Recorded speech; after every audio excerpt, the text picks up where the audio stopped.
Okay, looks like we're at 2 o'clock, so I guess we'll go ahead and kick things off. Welcome, everybody. My name is Matthew Savis, coming to you from my kitchen here in Cambridge, Massachusetts. Thanks for joining us. It looks like we have 104 people with us on today's webinar. That's fantastic. We had 435 people register, so I reckon that number will continue to go up as we move on here. Before we get started, I'd like to offer a brief introduction to the Lean Enterprise Institute. LEI, as we're better known, is a nonprofit education and research institute based in Boston, Massachusetts, founded in 1997 by the man pictured there, Dr. James Womack. We are dedicated to the mission of spreading lean thinking and practice. And we serve this mission by publishing all kinds of free content on our website, lean.org, hosting community building summits, conducting workshops, both online and in person, and coaching companies directly. You can learn more about us on lean.org. Before we get started, again, I'll offer a couple of things about today's webinar. Mark, can you move ahead to the next slide? Thank you. So an overview. So you won't have me talking for more than the next few minutes, offering a brief introduction. And then Mark Reich, our speaker today, will share the content, the title of which is how to develop and execute new business strategies for the new era in business. In terms of how this is going to work, for those of you who are not yet familiar with Zoom, there are a couple ways you can engage. If you'd like to engage with everybody on the call, there are 129 of us now, you can use the chat function. I see that that is already a bit active, people sharing where they're from, people from, somebody from India, as a matter of fact. As far away as India, as close as New Hampshire on today's call. If you would like to ask a question for Mark to answer at the end of the webinar, we'll have about 15 minutes or so for Q&A. There is a Q&A button at the bottom of your Zoom toolbar. You can click that and it will open up a window allowing you to ask a question. Please don't hesitate to ask questions at any point in the webinar. We'll just answer them at the end. So as questions come to mind, type them in. You can also vote on questions. So at the bottom of each question, there'll be a little thumb. You can click that thumb, indicating that you would like that question answered. That helps us figure out what questions the group wants answered. So please make use of that handy function. Now, today's webinar is going to share about something called Hoshin Kanri. And let's just get a sense of how familiar our group is with Hoshin Kanri. I'm going to launch a poll and ask everybody here, now up to 135, to just share what their experience is with Hoshin Kanri. So I think everybody should see this now. We'll give a few seconds for folks to respond.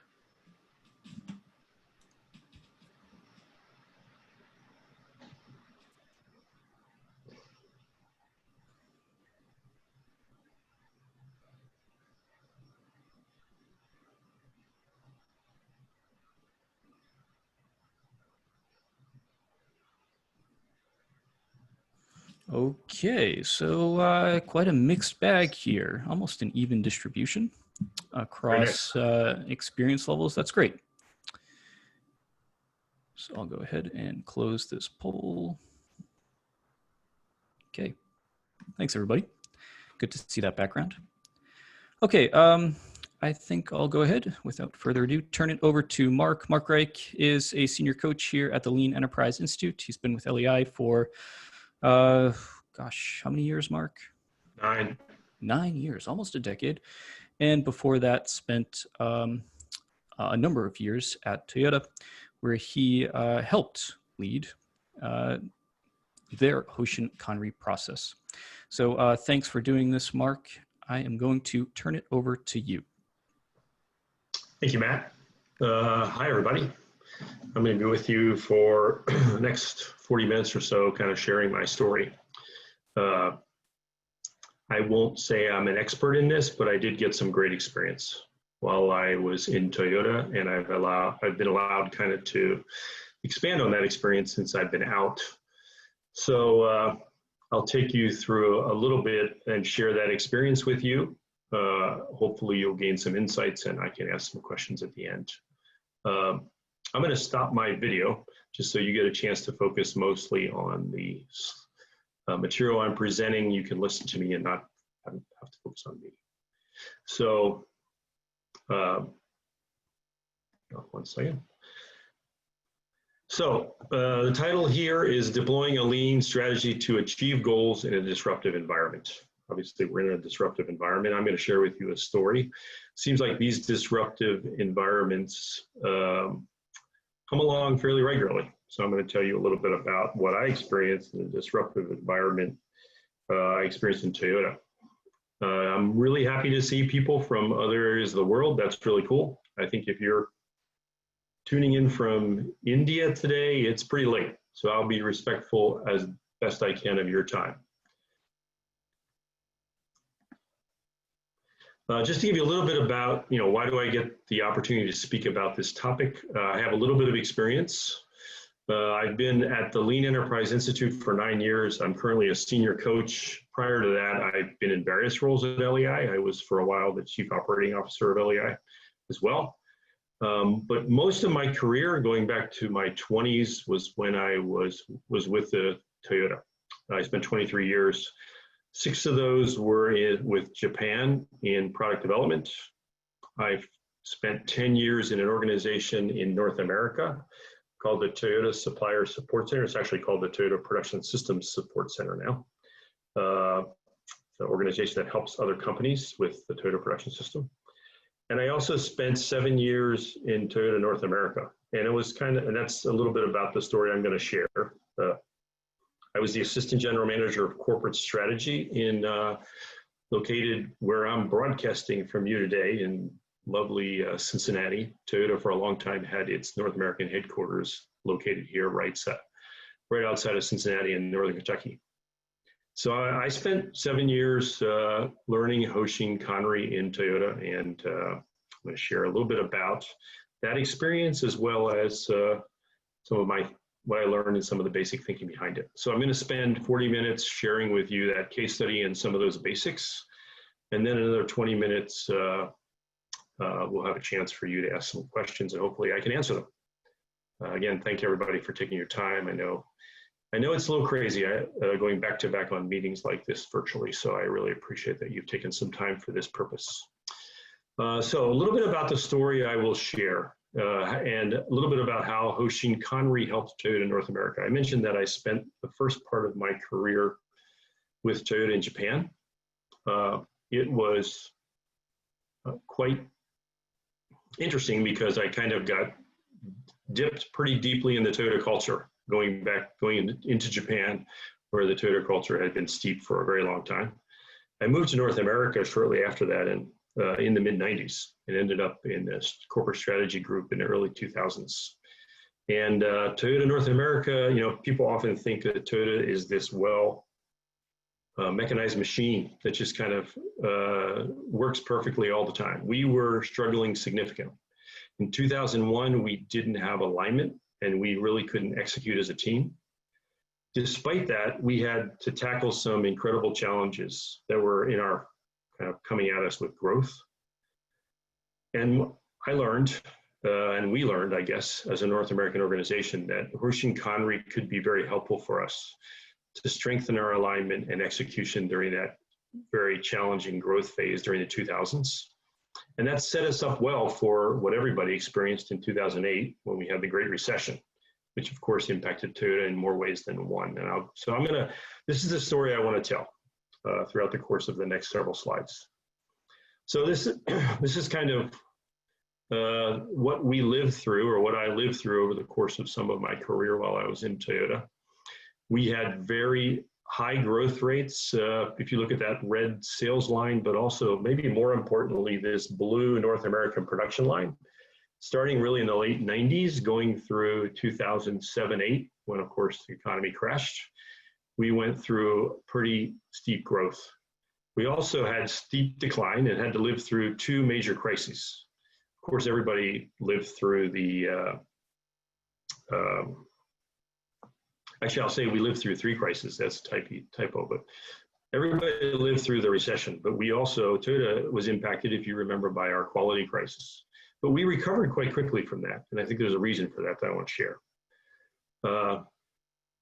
And how did we kind of recovered in, we had really three impact events that happened in the course of those 3 years during, going back here, during 2008 through 2010. There was the Great Recession. If you remember, we had a recall, but maybe one that's people are not so familiar with is Toyota experienced a huge supply chain disruption during the 2011 tsunami that occurred in Sendai, Japan. So we had to recover from pretty large crises, some of those that may cripple, any individual one could have crippled a company. How did we do that? I think Hoshin Kanri was a major factor. But let's go back a little bit in time. That's what helped us recover. During the early 2000s, really starting in 1998, Toyota went through what was a huge onshoring effort. Some of you may have heard this news, you may be familiar, but especially if you're familiar with the automotive industry, it was happening with many Japanese automakers. But we doubled our vehicle production in North America really from 1998 to 2008. And that meant establishing 3 or 4 new assembly plants. We established more than 1 million worth of engine production annually. We also added capacity for engine blocks and transmission. And in order to do that, we had to hire 2,000 new team members. And so this is something that was fairly new for Toyota. Like I mentioned, I started in Japan where everyone came into the company at the same time, and Toyota was allowed to kind of grow fairly exponentially. Here we had a very rapid growth in the course of like 7 to 8 years that really impacted us and our ability to grow, our ability to develop capability of those 20,000 people. So that kind of situation really led to, I will call, 2 crises that happened. It's crisis number 1, that was the growth crisis. And then crisis number 2 is when sales kind of fell through. Fortunately, during the course of crisis number 1, we greatly strengthened our Hoshin Kanri process. And people may have questions as to what does that mean? I try not to use too much in terms of Japanese words, but I think this is a word that has its own specific meaning. Hoshin Kanri in Japan generally means a kind of managing in the point of direction of our organization. So defining a clear direction, or what we often call a true north, and then managing towards that and building a management system to support that. So let me share a little bit about that story. Historically, the way Toyota kind of got itself established in North America is from, as you can see in the title of this slide, we had strong support from Japan. Really from 1984 to 1996. 1984 was when we established NUMI. I noticed some of you might be familiar with Hoshin Kanri on that poll that Matt took. So you may also be a little bit familiar with Toyota's story, particularly the story of the NUMI in California. That was really Toyota's first experiment in trying the Toyota production system in North America, where we had a joint venture with General Motors. We also had a plant established shortly thereafter, 2 plants in Kentucky and in Canada, near Toronto. But during the beginning, in the first phase kind of our history, Toyota really received a lot of support from Japan. Each one of those plants, NUMI, Kentucky, and Canada, had Japanese mother plants. And what a Japanese mother plant meant for everyone was that those plants basically produce the same vehicles as NUMI, Kentucky, and Canada. So for example, Kentucky's mother plant was the Sutsumi plant in Toyota City. I did my plant for training there, I remember, for 3 months. I worked on the shop floor at assembling vehicles at Sutsumi. But that plant would support our North American plants with production engineering function. Also, just as they launch new vehicles, those plants launch them in advance. So we were well prepared. Administrative functions were supported by the upper part of this graphic, which shows Toyota's Japanese headquarters.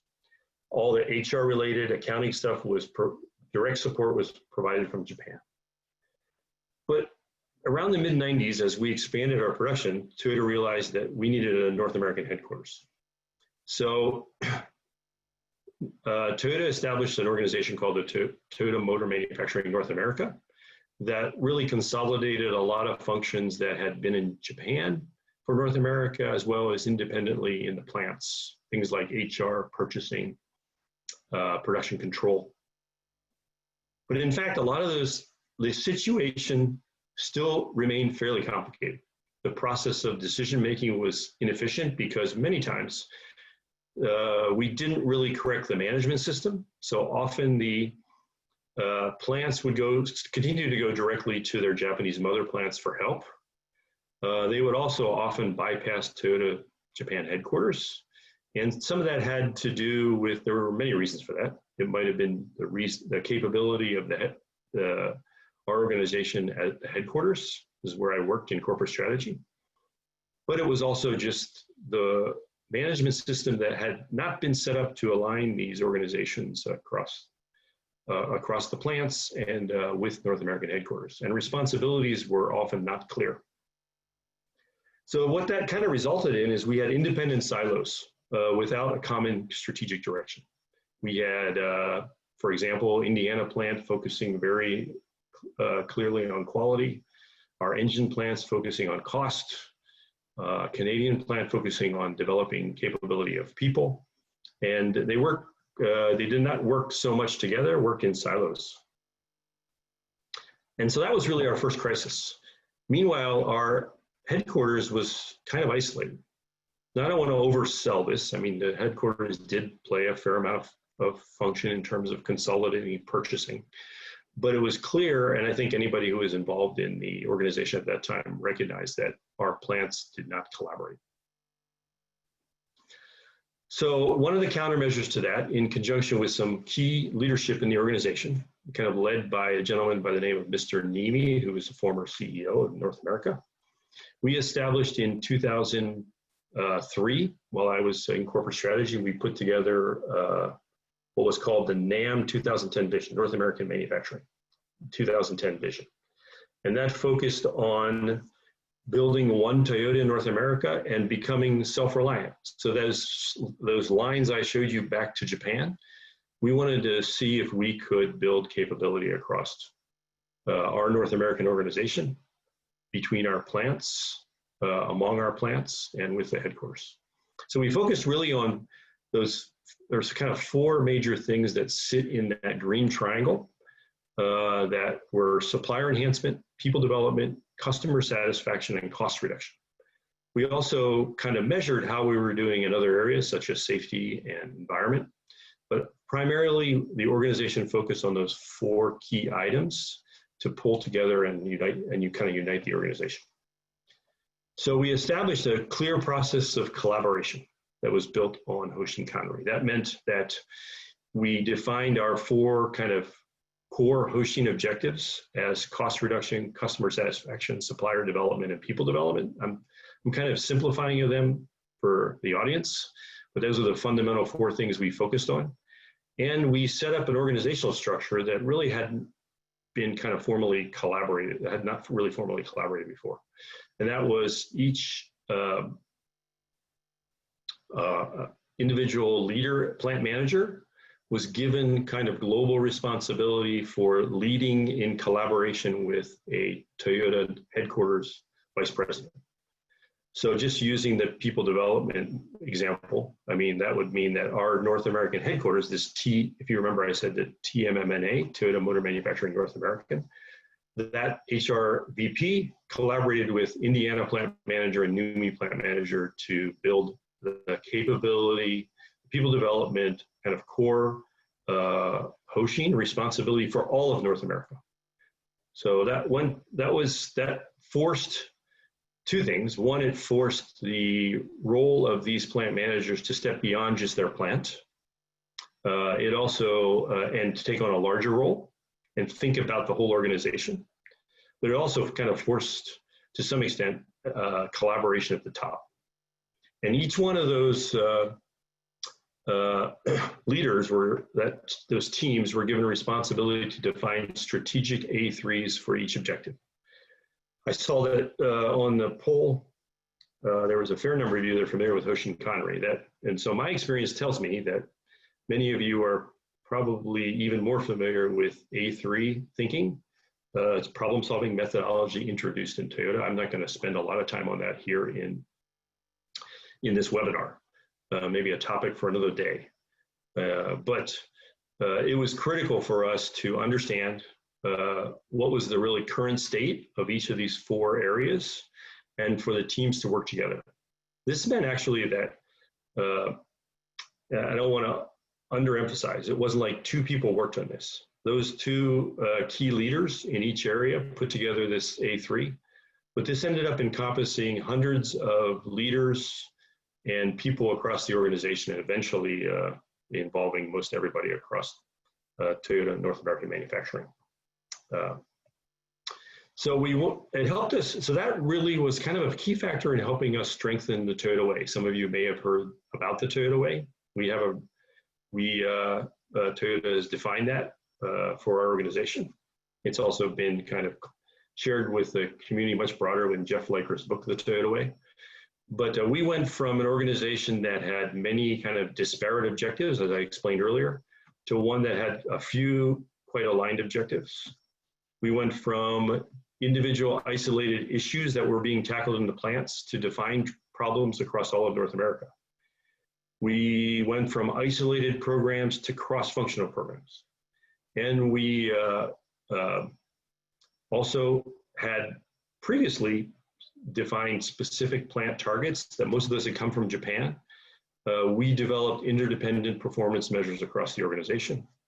We established initially had some very high-level goals, but it wasn't real clear how practical we could implement those across Toyota North America. And so those were defined quite clearly in some of specific countermeasures that were implemented. And people development component was disconnected from our strategy. And so now with the introduction of this kind of framework, as I mentioned, we were able to introduce kind of robust problem solving and break down these issues across all this organization in North America. So when crisis number 2 came around, I mentioned there were 2 crises. Crisis number 2 came around, which was the 2008 crisis when obviously everybody experienced the Great Recession. We realized that Hoshin Kanri helped us a lot. We were able to pull together, at that time the organization had grown to 40,000 people, and shifted its focus really in a couple months using the structure I explained, because people had learned how to work together.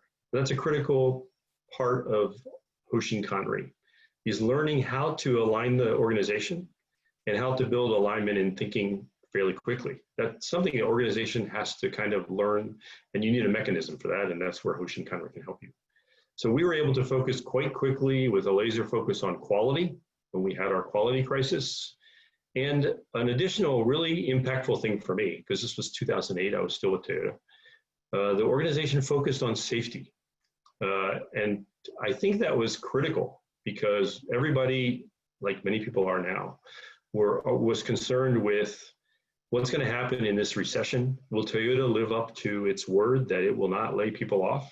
Well, Toyota did live up to that word, but in addition to that, Toyota said, we're going to double down and focus on making sure not only do we not lay you off, but we ensure that you're safe. And because, the automotive industry is a fairly, it can be a fairly high risk industry. There's a lot of, we work with a lot of big equipment.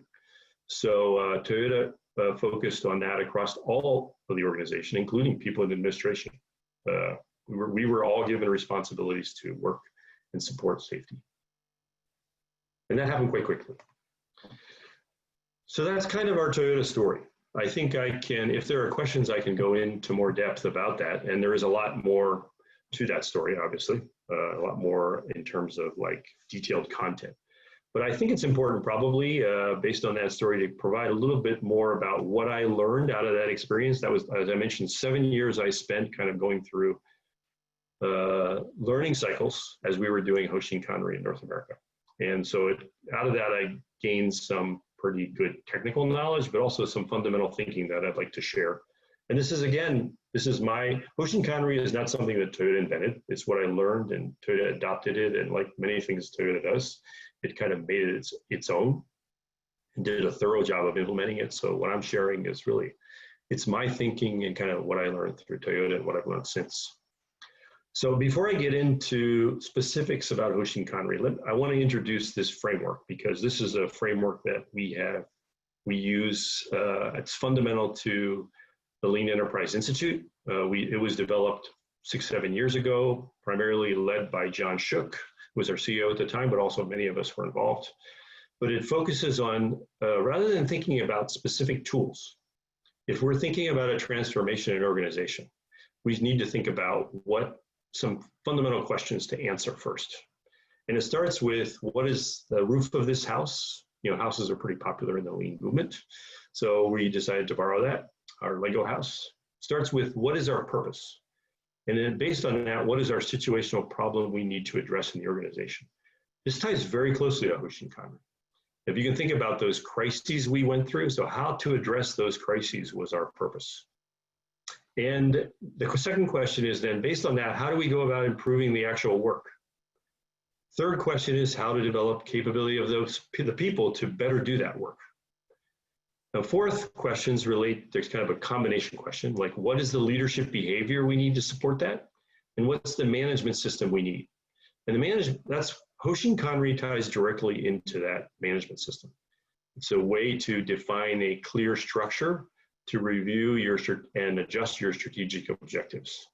And then finally, the question at the bottom of the house is really then, what's our basic thinking behind the transformation? So I won't spend a lot of time. These are the fundamental questions I just reviewed with you. But it's a good way to start to think about whatever issue you're involved with. And I know you came here to learn about Hoshin Kanri today, but what's the strategic problem you're trying to solve for your organization? So I guess a good question is, why don't people get that? You know, why do organizations often struggle with a lean transformation? I believe often the reason is not aligned, management isn't aligned to organizational purpose. What that means kind of is people at all levels, from the CEO to the frontline worker, aren't aligned and connected at all levels to that purpose. I'm going to share with you a more clear image, but you can imagine what we did in North America and Toyota is those 4 objectives I explained. We made sure the organization, something we didn't have before, that the organization across the organization was aligned to those objectives at each level. And secondly, though, you can't just say, well, people will be aligned and the CEO sends out a big message. You have to have a mechanism, the management system that helps people align to that purpose. So let me explain that. But I want to introduce, just so you know that I'm not, a lot of this stuff doesn't just come out of me and come out of Toyota. I want to share with you a Harvard Business Review article. We'll send this out as a link to all participants after the call. This is something I happen to be in an airport. I'm often in airports because I travel a lot, except for recently. I was in an airport and I ran across this article several years ago, but it's one of the first really good empirical studies I've seen around why strategy execution unravels and what we need to do about it. We often talk about strategy as a thing that we need to plan, but we also need to, in order to be effective, we need to execute on the problems we've identified in the organization. And so within this article, they identified kind of 5 key myths that a lot of the books written in the 80s and 90s around strategy presented certain kind of theories on how strategy could be successful. And in this article, they kind of were challenging some of those key theories and proposed that actually some of those were myths. And so let me just take you briefly through those 5 myths. I'm going to walk you through them. And just one point, I want to let you know, I'm not going off topic here. This is what surprised me more than anything. Is that this article aligned very closely with what I learned in Toyota and what I see to be Hoshin Kanri. So it's an independent study that had, if you read the article, it never mentions the word strategy deployment, never mentions the word Hoshin Kanri. but it clearly validates a lot of what I believed. The first myth is that execution equals alignment. And one of the key quotes is that when managers cannot rely on colleagues in other functions or units, they compensate with a host of dysfunctional behaviors. Duplicate effort, let promises to customers slip. What this was really saying is that in order to execute on a strategy, the organization, they found actually through their survey, they did a survey of about 400 companies. These were mostly large organizations. And they surveyed about 6,000 middle managers in those organizations and executives. And what they found is that the alignment vertically in the organization was also often fairly good. A vice president would ask his team to work on something, set maybe a goal for that, and vertically that might work. But what this quote is kind of showing you is that across the organization, horizontally, people cannot rely on each other. And this was, again, this was based on the data that they discovered through this engagement with 7,000 managers. Myth number 2, focus on execution means sticking to the plan. I like this quote, is no Gantt chart survives contact with reality. That's like, I think that's a pretty takeoff on a pretty famous quote that you may know. Only 20% of managers say that organizations do a good job of shifting people across units to support strategic priorities. I think that's a great thing to think about. Right now, many of you may be experiencing a major shift with everything that's happening in the economy. And you're having to move people to different areas to try to focus on different things in the company, or to focus on new areas of strategy or new areas of business. If the organization doesn't effectively allow that, it isn't prepared for that, makes it difficult to execute. And I think often what happens is the result of that is executives feel they need to stick to the plan they're in. Third myth is that communication equals understanding. That is meant to show that, and this quote kind of states it, is part of the problem is that executives measure communication in terms of inputs. So executives have emails go out. How do you receive communication about your strategy? I often ask that question to my students I teach. And they say things like an email is sent out, a town hall is proposed, and the CEO explains to us, or our vice president explains what the direction is. But the real metric that counts is how well people understand that what's communicated. And if there aren't tools to reinforce and develop people's capability to understand, I think it's kind of a false assumption that because we've communicated, we can believe that people understand. The fourth myth is that a performance culture drives execution. And this is fairly straightforward. Performance culture in the terminology of strategy is the culture that's driven by metrics. And so if managers believe that just hitting their numbers will trump everything else, what are they going to do? Especially if it's tied to their pay, they're going to make conservative performance commitments. And finally, myth number 5 is that execution should be driven from the top. And what this study found is that there was often frequent and direct intervention from on high, from leadership, that encourage middle managers to escalate conflicts rather than try to resolve them themselves. So it doesn't build problem solvers from the bottom up. It means that middle managers go to the top to get the answers. So what's Lean's alternative then? How do we build alignment to corporate objective across the organization? How do we build capability from the bottom up? If we feel people shouldn't just be waiting for the boss to tell them what direction to take, if that's not the culture we want to achieve, how do we build that capability from bottom up? How do we drive towards aligned objectives, not merely targets? And how do we align purpose to people and the culture? It's really then about a way of thinking. I'm not introducing a lot of format or tools today, and we offer a class that I'm going to share that kind of gets it a little bit more into that, but it's most importantly about understanding a way of thinking and working. So Hoshin Hoshin Kanri is really a methodology that's meant to tie frontline problem solving, and in terms of that, I'm saying A3 and other types of problem solving, to organizational objectives, and it's meant to align leadership vertically and horizontally to achieve those objectives. So to delve into that a little bit deeper, it's a strategic framework that's aimed at creating an organization capable of sustained high performance and producing results through some structured kind of PDCA thinking. And maybe more explicitly, back to the point of what is our management system, what is our mechanism? It's meant to define structures and standards for establishing and executing strategic initiatives throughout the organization, and then developing capability through that delegation of responsibility and subsequent self-development. So think back to the story I just shared in Toyota. And this works at the highest levels of the organization. It did in Toyota. We asked the leader of that plant, I mean, plant manager is a big role in Toyota. You're in charge of about 5,000 people.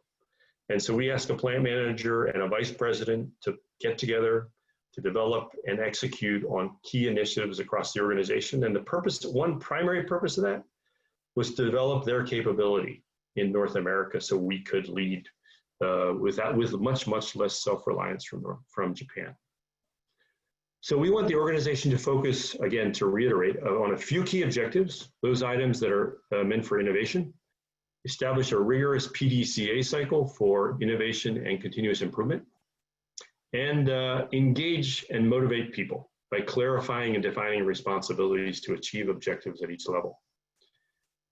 So those of you, based on the polling, I'm guessing many companies here have probably interesting, good continuous improvement efforts.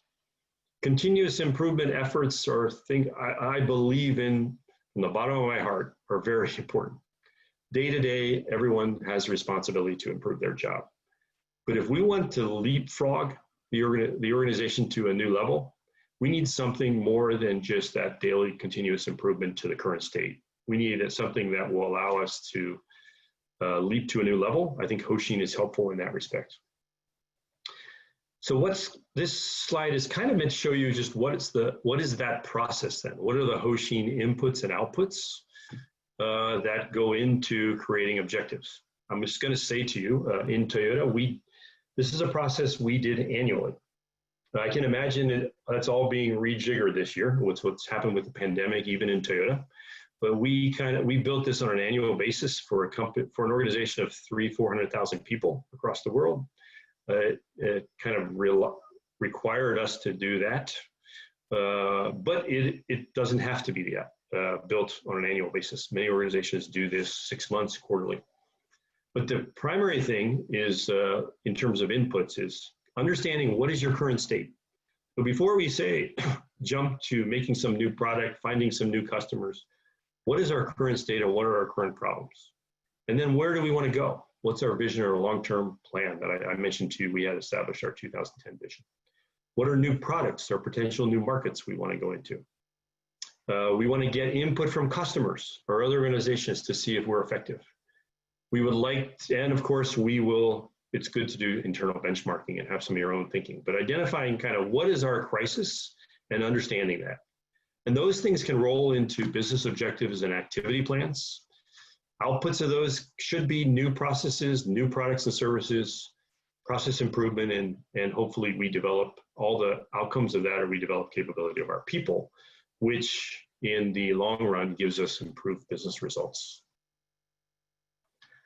So another way to look at this is really kind of I think probably many of you are familiar with PDCA, introduced by Deming. It's plan, do, check, act cycle.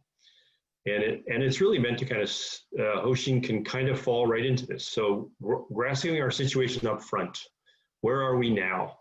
And then introducing a plan, which we would call the development of the Hoshin, establishing those core objectives, implementing that Hoshin, and we're going to need to do PDCA. You see multiple PDCA loops in the course of the doing. That means just we need to check monthly whether we remember that old myth, we don't want to stick with a plan. So if the world is changing, we need to adjust. And then review what we've done. And that means not just review our outcomes, but also review the process we did. Is our Hoshin process effective? Is it engaging people? Does it achieve the results we want? And some of those things we work on can roll into daily management, some of those new initiatives.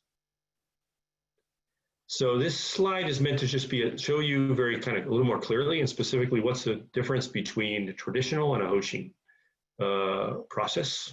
And I won't focus on every item here, but just a couple key points. Top one being in traditional process, executive team kind of defines and cascades goals. Often those are based on financial metrics. The Hoshin process is really much more dynamic. It's meant to be both top down and bottom up. And it looks at both process and results. The process of the strategy process itself is in a traditional process, the executives mostly collaborate with some kind of strategic function, or they hire an outside consultant, and then they deploy it to line management. In a Hoshin process, we want executives to be collaborating with line management up and down the vertical and horizontal axes of the organization to determine direction. And finally, the people focus. People often mention to me when I teach this that, wow, this is actually a tool of people development. I didn't realize that, but it's a really important, it was for us anyway, a really important tool of people development in Toyota. And I think I've just found that if you can link those Hoshin assignments to specific development opportunities at all levels, all the way up to the leadership of the organization, it can be very impactful. So this is then meant to be kind of that final framework that kind of summarizes what I've been trying to say. So what this really kind of says is what you're trying to do is identify at the company level Hoshin, what are the primary problems the organization is trying to solve? Remember that, because this goes all the way back to that lean transformation framework I mentioned. What is your purpose and problem you're trying to solve? And then how do you break down those problems? Of course, you're finding out those problems. Let me just make one point, because this isn't only top down.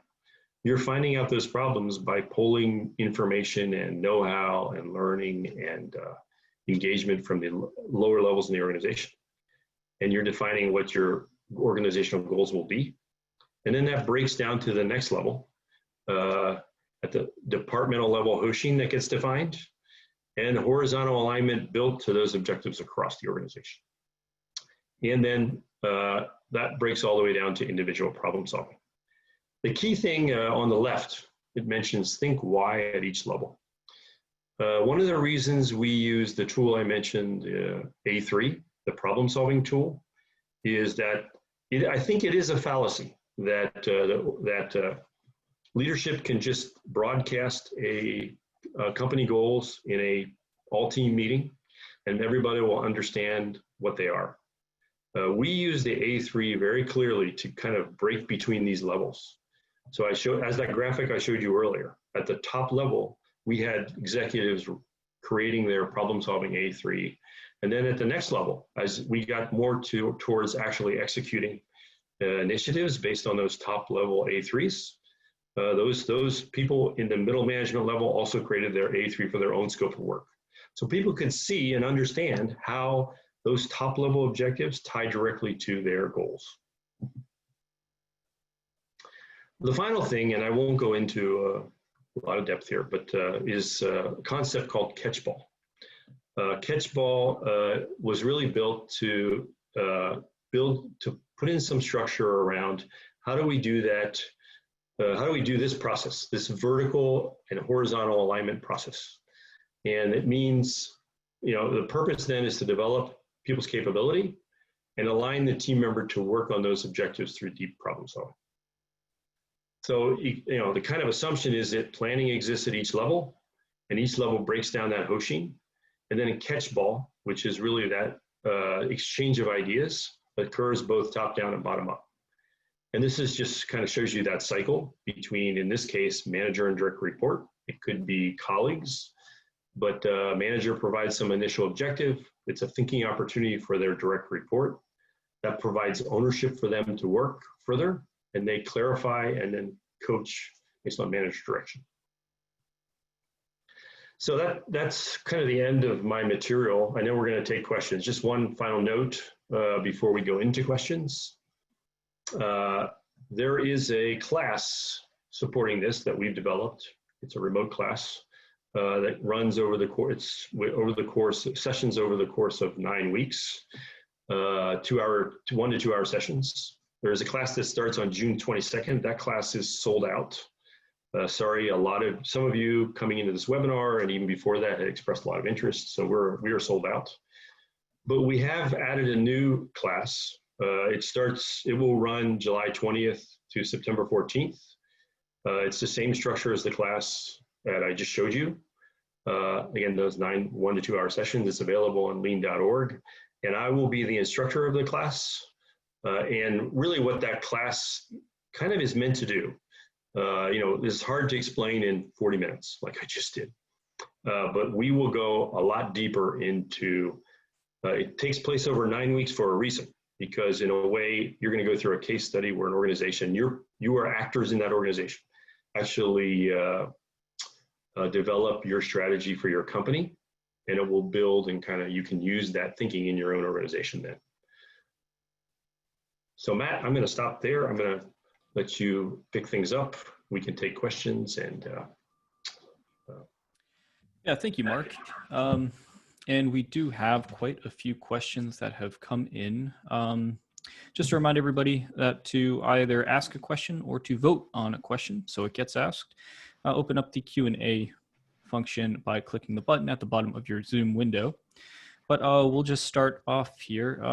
From Colleen, Mark, she asks, what elements of culture influence the probability of Hoshin Kanri's success, and what are the risks of trying to launch Hoshin Kanri in an organization that is top-down and not accepting of the catch-ball framework?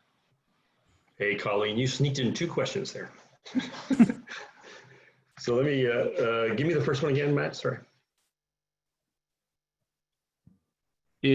What are the, oh dear, I lost it. Here it is. Okay. What elements of culture influence the probability of Hoshin Kanri's success? So I think the primary thing is the organization's ability to address problems and to openly address problems. I mean, I can think back to the example I shared with you in Toyota. I mean, we were in 2001, 2002, we were not in a bad situation necessarily, but we were growing, like you saw, it's kind of a bad problem to have. Our organization was growing like really significant. So it would have been pretty easy for the organization to hide some fundamental problems around our capability to work together.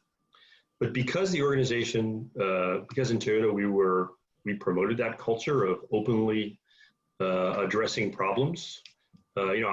As the general manager of corporate strategy, I was able to go to my leadership and say, look, we are inefficient in how we work across North America, and solving issues, solving problems independently between our plants is not helping us, and actually will cripple us as we continue to grow.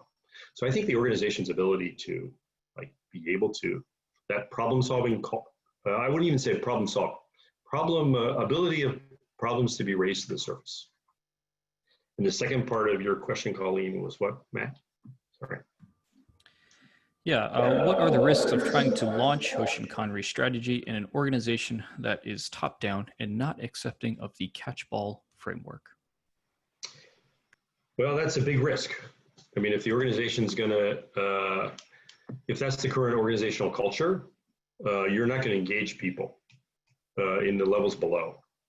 I've encountered organizations like that. I worked for a time with, I can say their name, GE, and we implemented this activity in GE, and they were that kind of culture. But, so we started fairly small, and I think that's possible in an organization. I think you can take a particular function and focus on improving. In this case, we focused on supply chain in the case with GE, and you can build a robust management system there. And once you demonstrate some results, but you need somebody that's kind of a leader that's capable to step on board with this.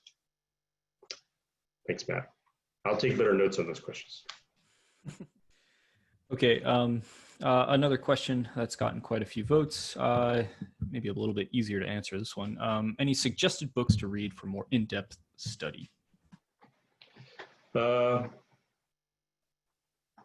there are some books out there that cover this topic to a certain extent. We have a book that we published called Getting the Right Things Done, written by Pascal Dennis.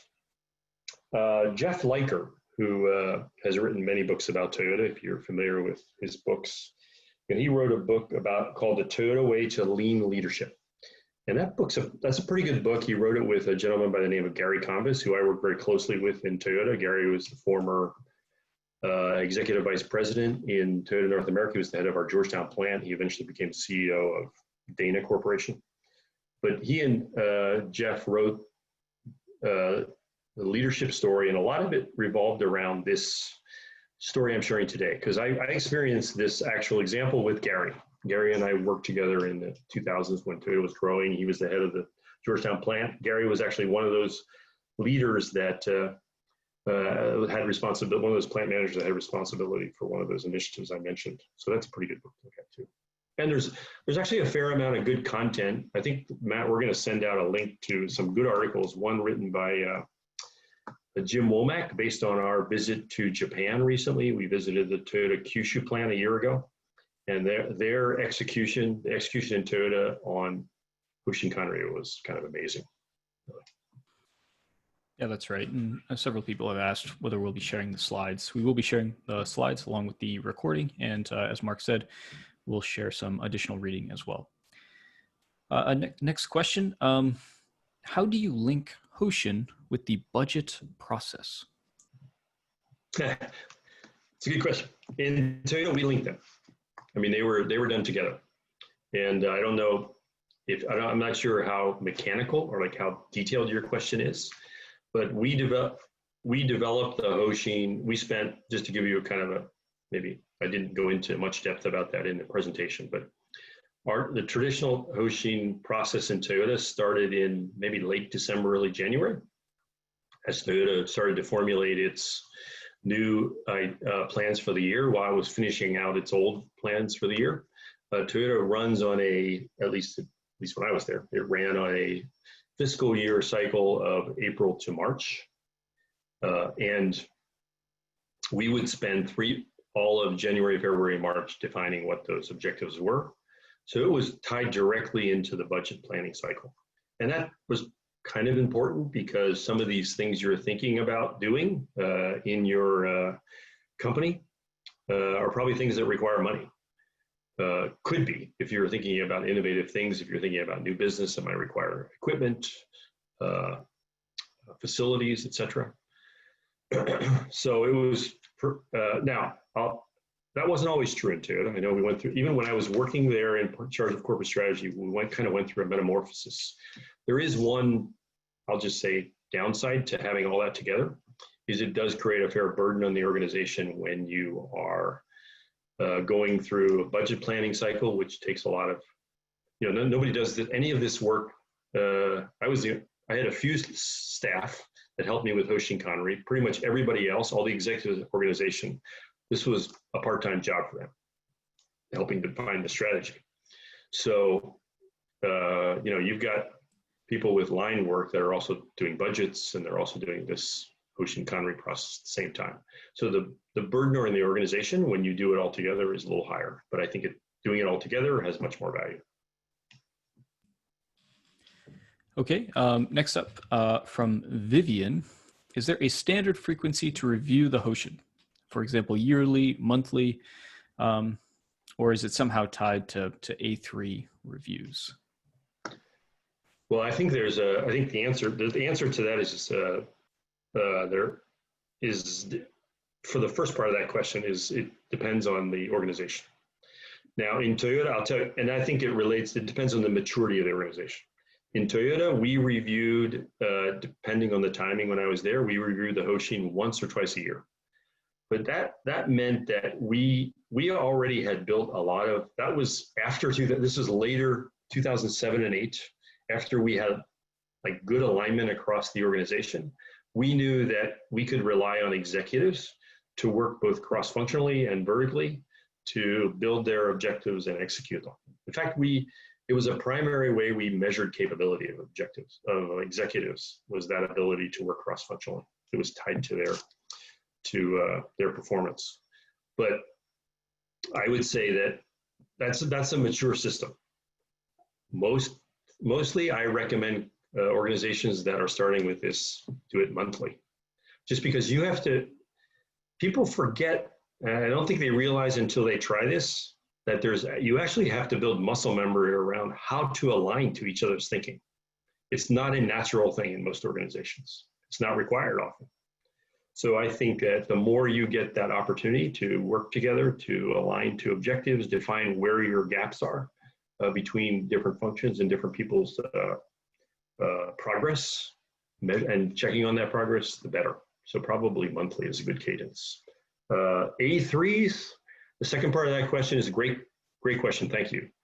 A3s are critical to this. It's kind of like I published maybe we can also publish a post that I did earlier, Matt, about, I referred to A3s as muscle, and the Hoshin Kanri is the skeleton.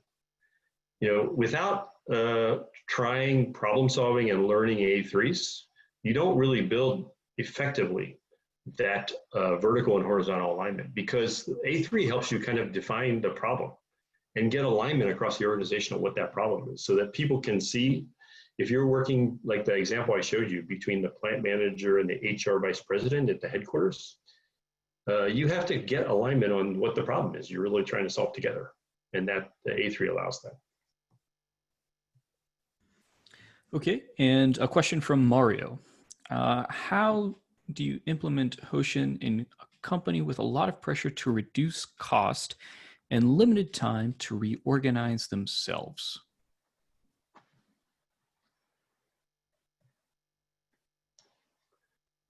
Start now. I mean, I guess, yeah, I think probably a lot of companies are facing this situation, I'm sure. There is limited time. But I guess that's a little bit difficult question to answer because, let me think about that a moment. We changed direction in Toyota. I mentioned to you in the presentation I gave in the course of about 3 or 4 months. I don't know what kind of time frame this person who asked the question is asking about, but that's a pretty big change in an organization of 40,000 people. So I think you have to put the mechanisms in place that allow the organization at a certain level, and I would start with the top. I mean, of course, you want this. You ultimately, what I shared with you is a framework where you want bottom up and top down. That's in a way kind of an ideal framework. But start with the leaders of the organization and see if and get them together and get them aligned on what the direction is. And then put together a structure, a framework. I didn't show you that in a lot of detail today, but where you can break down those objectives into really actionable activities. I mean, that's where most companies miss, is how do you go from some like pie in the sky objective to an actionable thing that people can do. And then what you find is a lot of those problems exist in the work. I mean, they're not going to be solved actually by the executives. So start by getting them together and at least trying and maybe pull in some other people in the organization that are familiar with the problems, much more kind of hands-on familiar with the issues, or where are the potential direction you're considering going, and have a conversation with them about how to make that change. I mean, I don't think, you said without moving people around. I believe that was the quote, right, Matt? Without moving people in the organization. With limited time to reorganize. So yeah. Well, okay, but there's a qualification. That's saying that your company. Why do you have limited time to reorganize? Why don't you take part of changing your direction should be to reorganize. You need resources, just because if the world is changing, you need resources that are capable to adjust to that change. So you may well have to reorganize people. And that doesn't necessarily mean you have, like everybody's got to move out of one function and completely abandon it and move to another. But you may, what we did in Toyota and the example I shared is we dedicated certain amount of people, capable people's time to focus on those 4 initiatives I mentioned. It was hundreds of people that supported those top executives in those goals. And some of those people, it wasn't their full-time job, but it was, when we were focusing on supplier, I mentioned supplier development was a key one because we had issues with suppliers. Of course, we had people from purchasing engaged and on that specific initiative. So I think you can pull capable people to have them either dual capped or on project teams to help support what you're trying to do. I hope that answers the question. Sorry, Matt. It looks like so we're at 3 o'clock. Maybe we take one last question. Yeah, squeeze in one more here. Actually, it's a bit related to some of your response to the previous question, but from Peter, he asks, what does a top-down, bottom-up target setting look like in practice? Can you give an example of a target developed in such a way? Yeah. So I'm gonna actually show you an example here. That's real quickly. This is an example from a company, a colleague that I worked with. I'm not gonna, this pyramid I'm sure looks quite familiar, so I'm not gonna go into that. But here's an example of, and I won't go into a lot of depth about how this came about, but just for the point of answering this question, if you look at the top box that says purpose, true north, and targets, the company defined these 6 core things as their objectives in the organization. So let's just focus on, once the leadership team had defined that, they broke those down, just kind of the same way this pyramid is kind of mentioned it. So you see these on the right-hand side, there's a strategic agenda. They define this corporate Hoshin with 6 strategies and 22 challenges. Those got built, horizontal alignment built across the organization. Out of that, they developed strategic A3s, and those were kind of put into a functional Hoshin. So I'll just real quickly to answer this question. Each one of those objectives I mentioned, so this is in the case of excellence, the challenge was to ensure, under challenge 2.1, was to ensure availability of our products. So they delineated what they meant by excellence very clearly. Ensure availability of our products when the client needs them. And why do they want to do that? Well, maybe that's natural, but they clarified that. And what are the goals, specific goals related to that? And then they define very clear activities, targets, and accountability.